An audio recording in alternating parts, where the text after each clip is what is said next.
Hey, Dustin Tibbetts with Passport to Wall Street, and for our educational video today, it's actually good timing. There is some changes coming to the S&P 500 this week that you may want to know about. Well, what's happening is the S&P 500 recognizes that these companies that are in the current tech sector, telecom sector, and consumer discretionary sector are really not the best fit for those sectors. And so starting this week, the S&P has decided to get rid of the telecommunications sector and replace it with something called communication services. So this will be the new sector name, and there will be some adjustments. First of all, in the current tech sector, we're going to lose the names Google, Facebook, and some other smaller names. They will be moved into the consumer services, communication services sector.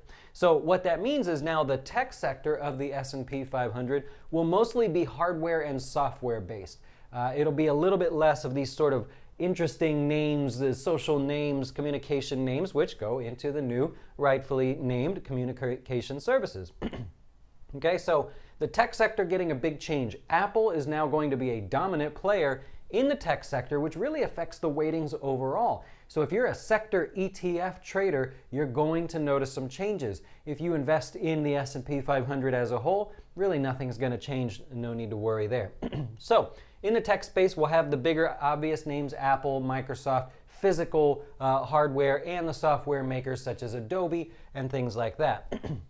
In the communication services sector, we're now going to be moving out names from, like we said, consumer discretionary products from the tech sector, as well as the telecommunications sector is going to move in there as well. So now you're going to have names like Disney. You didn't think of Disney as a communication services company, but in reality, they do provide a lot of content. They're working on building out their distribution as far as their digital content. You've got CBS in there as well. A couple other big names I thought that I would mention: Netflix and Comcast. A total of 60 names going into the communication services sector. Now, I believe it is going to be one of the largest. I believe JP Morgan said it will be the third largest sector in the S&P 500, but I think it's a very close, it's either second or third. It's going to be very, very close.